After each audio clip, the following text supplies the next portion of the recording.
नमस्कार दोस्तों, राधे राधे, हरे कृष्णा। चीकोज रेसिपीज में एक बार फिर से आप सबका स्वागत है।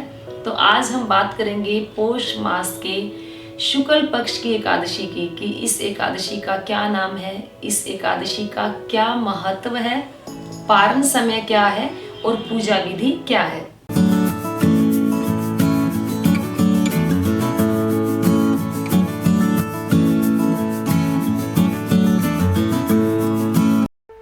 सब्सक्राइब करें चीको रेसिपीज़ को और बेल आइकन को टैप करें मेरी हर वीडियो सबसे पहले देखने के लिए। तो पौष मास के शुक्ल पक्ष की एकादशी को पुत्रदा एकादशी के रूप में जाना जाता है। तो पुत्रदा एकादशी जो है वो साल में 2 बार आती है। एक बार तो आती है पौष मास में और एक बार आती है श्रावण मास में। तो इन दोनों एकादशी को पुत्रदा एकादशी कहा जाता है। तो जैसा कि इसका नाम है पुत्रदा एकादशी, तो ये जो व्रत किया जाता है ये अपने संतान प्राप्ति के लिए किया जाता है, अपने संतान के उज्जवल भविष्य के लिए किया जाता है। और ये जो व्रत किया जाता है, जैसे आपके संतान के कोई रोग से पीड़ित है या उसे बार बार कोई परेशानी हो रही है, तो उसके लिए भी ये व्रत रखा जाता है। माताएं अपने बच्चों के लिए ये व्रत रखती है। या आपके बच्चे के करियर में रुकावटें आ रही है तो भी संकल्प लेकर माताएं अपने बच्चों के लिए, अपने बच्चों के स्वस्थ जीवन के लिए, अपने बच्चे के उज्जवल भविष्य के लिए ये व्रत रख सकती हैं। लेकिन व्रत का आपको संकल्प लेना होगा कि ये व्रत मैं अपने बच्चे के लिए कर रही हूँ।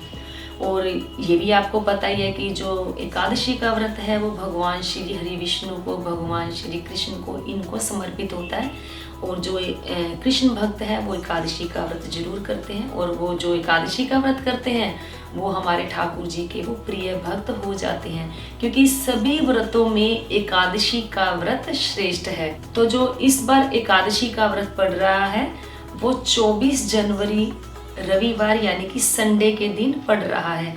और जो व्रत है वो 23 तारीख से ही यानी कि शनिवार की शाम से ही शुरू हो जाएगा। जो प्रॉपर तरीके से व्रत करते हैं उन्हें जो दशमी की तिथि से ही व्रत शुरू कर देते हैं, अपना एक टाइम भोजन करते हैं, सात्विक भोजन करते हैं। दशमी तिथि को दिन ढलने के बाद भोजन नहीं करते हैं और दूध चाय ले सकते हैं, फ्रूट खा लेते हैं। तो चावल और खिचड़ी का सेवन दशमी तिथि को भी शाम के समय आपको नहीं करना है, जो लोग व्रत रखेंगे। तो दशमी तिथि की रात को भी आप अपने घर में थोड़ा सा भजन कीर्तन कर सकते हैं। और अगर आपको अखंड ज्योत जलानी है तो आपको पूरा नियम का पालन करना होगा। दशमी तिथि को ही एक टाइम भोजन करना होगा और उसके बाद शाम को पूजा करने के बाद, तुलसी की पूजा करने के बाद आपको अपने घर के मंदिर में अखंड दिया लगाना होगा देसी घी का। और वो दिया दशमी तिथि की पूरी रात को भी जलेगा। फिर आ जाती है एकादशी तिथि। तो एकादशी तिथि को सुबह सवेरे जल्दी उठकर स्नान करें, स्नान के पानी में गंगा जल डालें, जहाँ पूजा करनी है वहाँ की साफ सफाई करें, गंगा जल का छिड़काव करें। चौकी भी लगा सकते हैं। अगर आपको कलश स्थापना करनी है वो भी आप कर सकते हैं। और भगवान श्री हरि विष्णु की, शालिग्राम जी की या लड्डू गोपाल जी हैं, राधा कृष्ण का विग्रह है, उनकी भी धूप दीप नैवेद्य से अच्छे से उनकी पूजा करें। लेकिन पूजा शुरू करने से पहले संकल्प लेना होगा। हाथ में, सीधे हाथ में थोड़ा सा गंगा जल डालेंगे। उसके बाद आपको संकल्प लेना होगा कि आपने ये व्रत कैसे करना है। नमक वाला करना है, फलाहार करना है, निर्जला करना है, जैसे भी आपको करना है। लेकिन जो भी व्रत करें आप अपने शारीरिक सामर्थ्य के अनुसार करें। ऐसा नहीं कि मैंने बोल दिया निर्जला रखना है तो आपको बीमार हो गए हो, ठाकुर जी की तरफ ध्यान नहीं है, पूजा पाठ की तरफ बिल्कुल भी ध्यान नहीं है, सिर्फ ये ध्यान है कि मुझे प्यास लगी है, मुझे भूख लगी है। और फिर वो पूजा आपकी मानी भी नहीं जाती, क्योंकि शरीर को कष्ट देकर कभी भी कोई भी काम ऐसा नहीं करना चाहिए। क्योंकि जब परमात्मा हमारे शरीर में वास करते हैं, जब हमें तकलीफ होती है तो उन्हें भी तकलीफ होती है। तो शारीरिक सामर्थ्य के अनुसार आप अपने व्रत का संकल्प लें। उसके बाद धूप दीप नैवेद्य से पूजा करें और ठाकुर जी को मखाने की खीर का भोग लगाएं। जो मखाने की खीर है कैसे बनानी है उसका लिंक आपको डिस्क्रिप्शन बॉक्स में मिल जाएगा। ठाकुर जी को केले का भोग लगाएं, फलाहार भोग लगाएं, दूध का भोग लगाएं। और उसके बाद आप विष्णु सहस्त्र नाम का पाठ भी करें, क्योंकि जो भोग है वो ठाकुर जी के पास रख दें।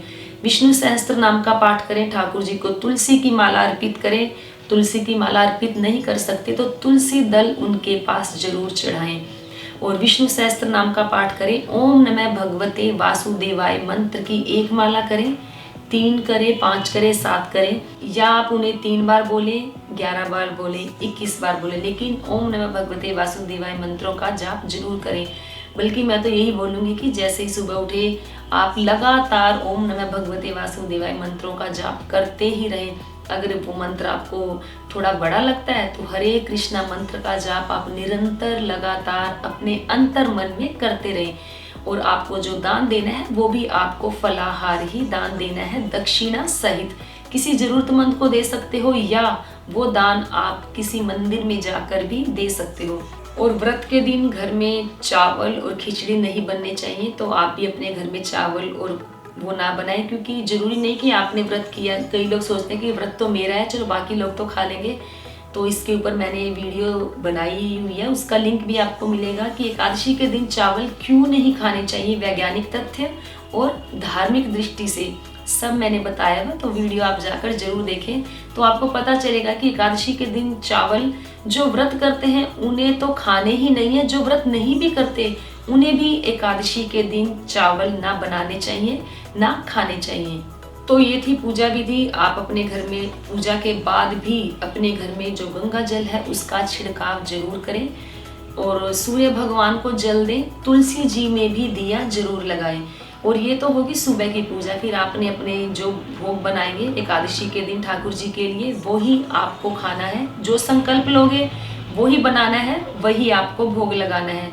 और एकादशी के दिन जो शाम के समय पूजा की जाती है उसका भी बहुत विशेष महत्व होता है। तो संध्या के समय भी आप पूरे धूप दीप नैवेद्य से ठाकुर जी की पूजा करें और तुलसी जी में दिया जलाएं, तुलसी मैया की करें आरती। तो एकादशी तिथि को शाम को जब आप सारी पूजा पाठ कर लेंगे उसके बाद थोड़ा सा भजन कीर्तन करें।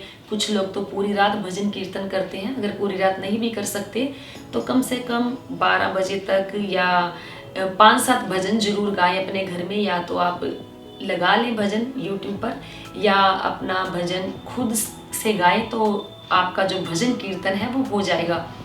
और फिर आज बात करते हैं द्वादशी तिथि की, कि द्वादशी तिथि को आपको पारण कब करना है। तो द्वादशी तिथि का आएगी 25 तारीख को। तो उसका जो पारण आपको करना है सुबह 7:13 से लेकर 9:21 तक पारण का समय है। उस दौरान आपको अपना व्रत खोल लेना है। जैसे कईयों का सोमवार का व्रत होगा तो कहेंगे कि मैम पारण कैसे करें। तो आप तुलसी दल लेंगे जो ठाकुर जी को चढ़ाया होगा और थोड़ा सा पानी लेंगे। आप वो पानी तुलसी दल सहित पी लेंगे तो आपके एकादशी के व्रत का पारण हो गया। उसके बाद आप अपने द्वादशी सोमवार के व्रत को कंटिन्यूस रखेंगे।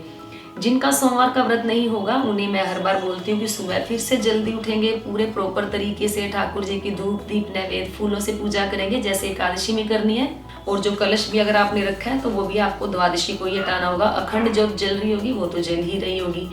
तो आपको पूरे धूप दीप नैवेद्य से अच्छे से पूजा करनी होगी। ठाकुर जी को चावल से बनी किसी चीज़ का भोग लगाना होगा। खिचड़ी का भोग जरूर लगा सकते हैं क्योंकि ठाकुर जी को खिचड़ी जो है वो बहुत ही प्रिय है।